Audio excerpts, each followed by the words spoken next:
Mic check. All right. Are we good? We roll? Sounds good? Sounds good. All right. All right. Hey. I'm cold, bro. Dude, I'm cold. I'm rusty. It's been a minute. I know. How you guys been? How you guys been? Howdy. Well, since we touched base last time with you guys, we have opened another store. Got the Florida shop open. Tate's been there. It's dope. It came out really, really good. If you guys are in the Florida area, go check that out. They got the online shop rolling too. So if you guys live a little closer to Florida, check out their website and you can place some orders from them too. Faster ship times, huh? Faster. Boom. Yeah, especially if you're in Florida, you'll get it next day. But you know, all those states surrounding Florida, you'll get it a little faster. So check out that website, copperstateflorida.com. Did you do any fishing down there? Dude, I haven't fished. I have No? not fished. Oh man, you've been too busy in that shop making it look pretty. Me and Joey, we fished off the dock. And Okay, so I lost one. Okay. Damn speed worm, but that was it, dude. Other than that, we Any just gators? No, bro. No gators? Okay. I was just in the tackle shop. All right. We were just in the tackle shop. No gators in the tackle shop, then we're good. No. We're good. No, that'd be cool though. Well, we got best baits coming at you guys. You know what we're gonna do? We got month of December coming up here. Tater, sound us off here. What you got? Yeah, I mean, y'all are gonna hate me for this. I'm going with Nobody's the old, gonna hate Tate. I'm going Everybody for the minnow, loves bro. Tate. I'm Come going on. with the old minnow. Manner. Shaking a minnow. Okay. I mean, we're right now, we got our like early winter, kind of getting into the middle of it. A lot of floaters everywhere. A lot of floaters. So like right now, like I'm looking for bait fish. You can go on side scan, you find bait balls, you know, you're gonna find the bass. You're gonna run into them. But starting off with the hover stroll, I mean, depending on the size of your forage, that's the most important to pay attention. We were talking about this earlier today. Literally. So pay attention to what they're eating. You know, if you're at Rosie, they might be eating something on some bigger gizzard, stuff like that. So you're gonna wanna go with a bigger minnow, something like the new 7-inch Hinge Minnow. Those things are legit. The new 6-inch Shindo Shad. Those have both been putting fish in the boat for both of us. So just match your forage. You know, if you got smaller thread fins, stuff like that.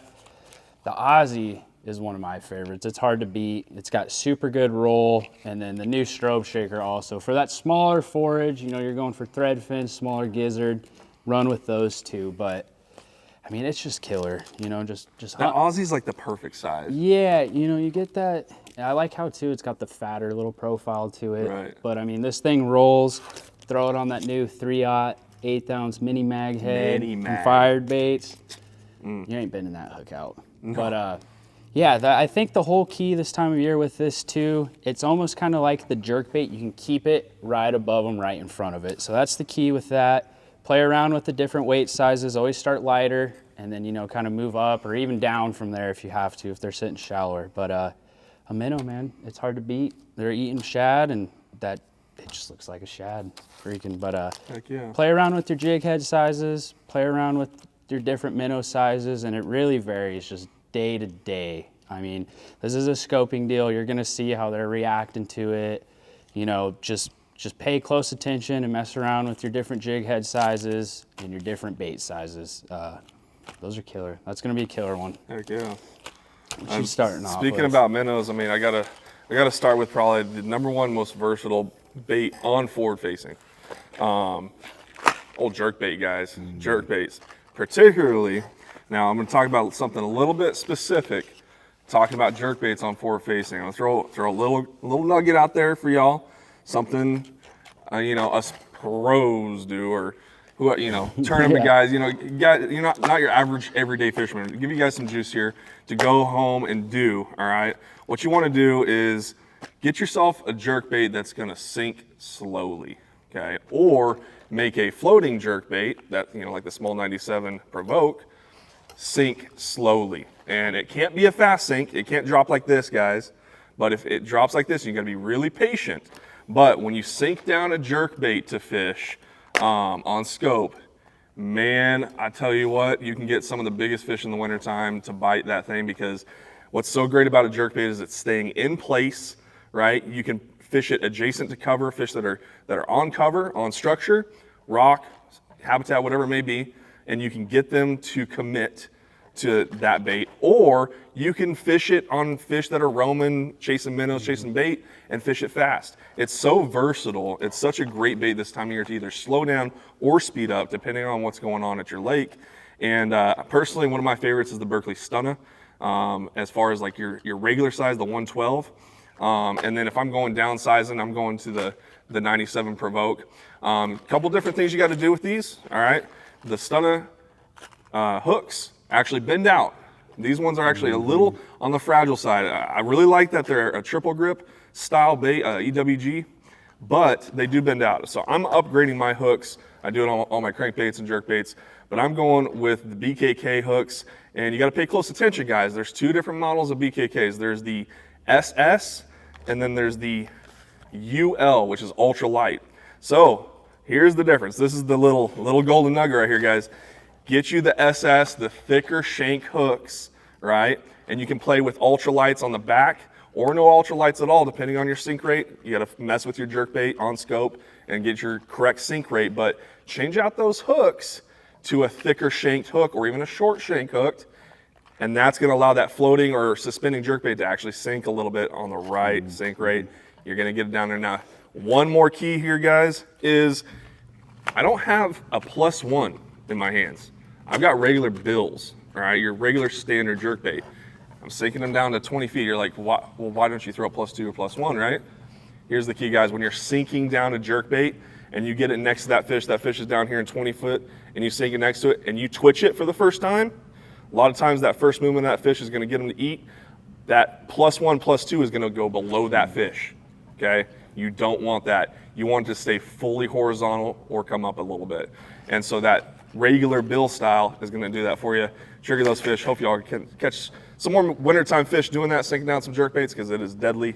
I know I'm gonna be doing a little bit of Apache this week. Yeah. With that bass bowl. Yeah, buddy. Freaking, that should be fun. That's deadly though. You get that jerkbait. It's so deep. deadly. It's a little pain. You just be patient. You gotta be with patient. it, You gotta be patient. It's worth it, but it's nice too. Like just changing that gauge of hook. You ain't gotta mess with. Yeah, wire, when you put suspend, I'm glad you mentioned that. Like, suspend strips, dots, or any of that kind of stuff, guys, it impedes the action of the jerkbait. Trouble wire, all that stuff. You want to make this as natural as possible. So the best way to do that is to change the hook size and the thickness of that hook, rather than actually put something onto the jerkbait that's going to impede the action. Right. Yep. Yeah. Alrighty. Next here, I'm gonna go with the good old A-rig. More specifically, a Finesse A-rig. I don't know about you, I rarely throw like a full-size, Bailey rig. Maybe in Texas, hog farmer. in the deep winter, but Yeah. But right now, I mean, this Finesse A-rig is a fun bite. You're gonna be pairing, either your 3.2s or your like 3.3 Kitex as the teasers, and then throwing the 3.8s as your actually hooked ones on the jig heads. Super fun thing, same kind of thing as the minnow. I'm looking to be around bait. I want to be around bait. I want to see them chasing bait. And, typically I'm running a little, not too much heavy heads, but 1/4 ounce heads. That gives me a good start to the day. I can kind of go from there depending on where they're sitting at. But I mean, I'll be catching them sometimes, in 20, 30 feet, and they're in the middle of the lake. So, you might have to bump up to a little 7/16, 3/8 ounce head just to get it down there to them, especially we're only running the 2 hooks on there. But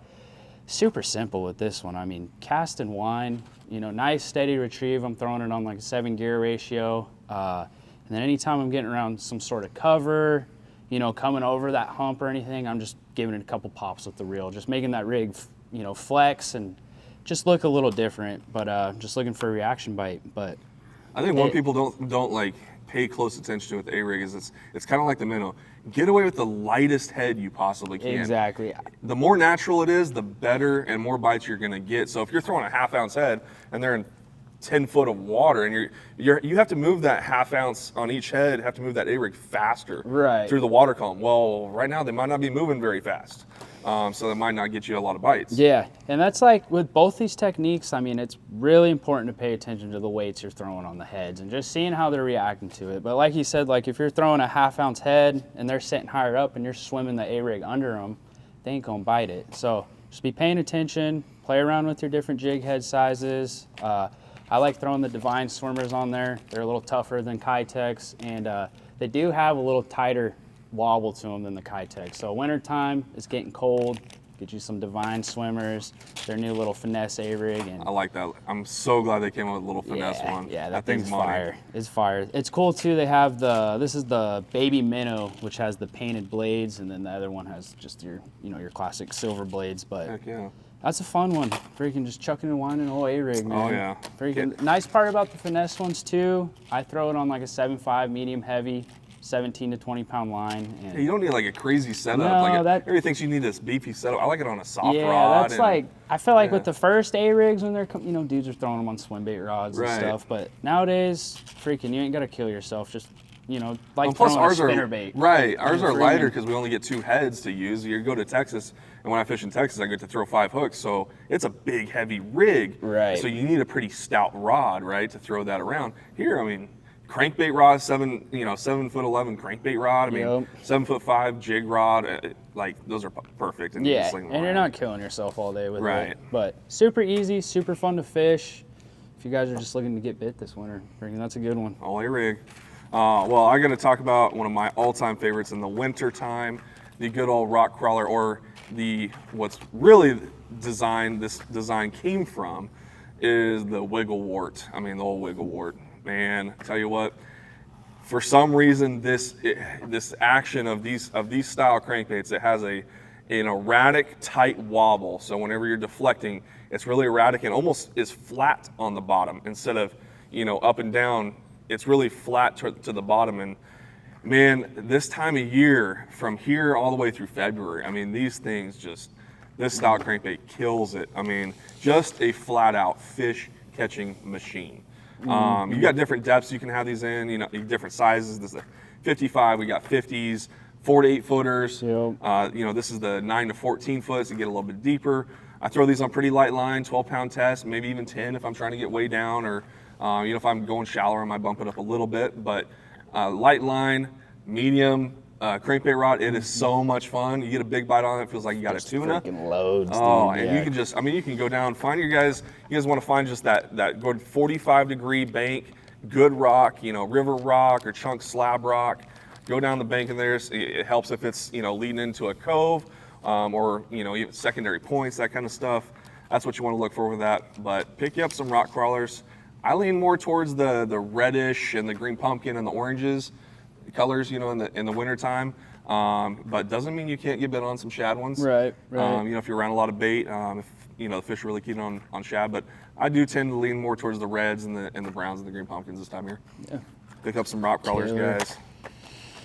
All right, lastly here, this is like when it's tough. I can't get bit. Freaking, this is what I'm throwing. I'm gonna bust out the old football jig. These ones are a little newer, so this is a tungsten one. I like that jig a lot. You think tungsten. I mean, my first one I think was like the Kitex one, but it's super small hook. I bend them out. Yeah. This Bass Mooch one though, they came out tungsten head, and it's got a 4/0 heavy wire. So I don't think you could bend that out if you wanted to. No, it's strong, dude. It's strong. But so I'm going with the football jig. Usually I honestly like to go with that 3/4. I'm just trying to keep it on the bottom, trying to keep it on the rocks. I just want to feel every little thing. So 3/4 ounce, and I will do a little bit of modifications. I'll trim that weed guard up a little bit, trim the skirt down. I'm just trying to make it compact as I can right now. And trailer-wise, starting off with the Congo, I'll show you guys here. So this is a good little, you can do a bunch of stuff with the Congo. Yeah. Swing head, flip. The Congo craw is so versatile. So what I'm gonna do when I'm throwing it on my jig though, is I like to rip those 2 middle appendages off. Oh, you rip the middle, okay. So now you have those 2 outside ones, it's just a little chunk kind of chigger cross style trailer. And I'll cut like a 1/4 inch off the top, trim that skirt down and everything, and I mean, you just have a little chicken nugget for those bass down there. It's just we're fishing with chicken nuggets over so here. Compact. I mean, you're gonna catch big ones, small ones on it. But if you guys are struggling out there this winter, get you a football jig, get you a Congo craw, rip those 2 off in the middle, cut it down a little bit, just compact. I want to keep it compact right now, especially when it's tough. If you get a real cold snap and they're not eating that Congo, mess around with the Bodega on there, that 4.8 inch. It's almost kind of like your pork style trailer. You know, you just get a little more of that flowiness in there. Less action. Exactly. But that Congo craw, man, is really good on that Bass Mooch Tungsten. Just dragging around all your main lake points, humps, anything with rock on there. Just get it in there and just drag it nice and slow, just counting rocks with it. I know in December, I mean, if it's tough, that's what I'm picking up. I mean, yeah. Guys, I mean, I'm on the water 200 plus days a year. I'm picking up a jig if it's tough. Like, you know, we have all these great stuff, and if it's not working for us, you got to find something that works, right? Yeah. And sometimes you just got to break down, slow down, hit some good stuff with a jig, and slow it down and get some bites. Yeah. You know? That's what's nice with this one too. Like, you ain't got to throw it on lighter line or anything. You got that Right. stout hook, still swing on them, but yeah, freaking money. Good money, stuff. money. Well, we'll go to the completely opposite end of the spectrum. Not short and compact and little nugget. We're going to talk about big nugget. All right, we're going big nuggets here. All right, we got the 6-inch option. Probably shouldn't even be showing you guys this because this is like.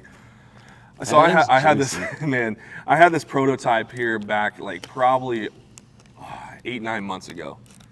Yeah, because I threw it last year at Martinez, and holy cow, guys. I mean, first cast, it just donk. I'm like, okay, there's something special to this bait. But guys, they make it in 2 different sizes, the 7-inch, and I think it's the 4.5 or 5.5. So you got your smaller and your bigger option. I personally go bigger, go home. If I'm throwing a swimmer, I want a big bite. So I'm throwing, you know, your typical 7 to 9 inchers for a lot of times when I'm throwing a swim bait. But the cool part about this bait, what I love about this bait, 2 things.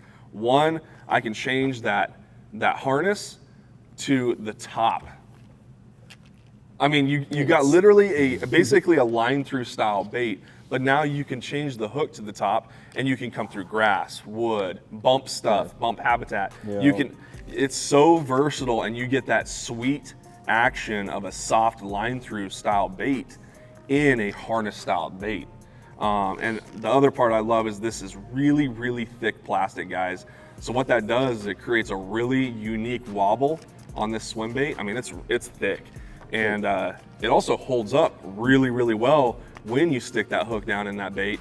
I'm not finding myself really having to mend it too much or mess around with that. Like, the hole kind of plugs itself up because it's such thick plastic. Yeah, it kind of just seals it. Like, once it pops out, it kind of just seals itself up. But and some great colors. I mean, the Ghost Gizzard, this one right here, has been one of my favorites. All of our Salt River chain lakes, they love this color. You got your live gizzard, which I've crushed them down to Martinez on. But yeah, guys, the 6-inch option. Got some big bags on this lately, maybe at Saguaro. And guys, you got to get some 6-inch options. Chuck it around this winter. You know, typically these fish's metabolism in the wintertime, they slow down, water cools down. Their metabolism slows down. They don't want to feed as much. They don't want to feed as hard. So those bigger fish want to move less to get a bigger meal. And what's better than a slow rolling a big old meat nugget? big old gizzard. Big old gizzard, yellow bass, whatever it may be. But that's all I got. That's December for me, man. December baits, man. Yeah.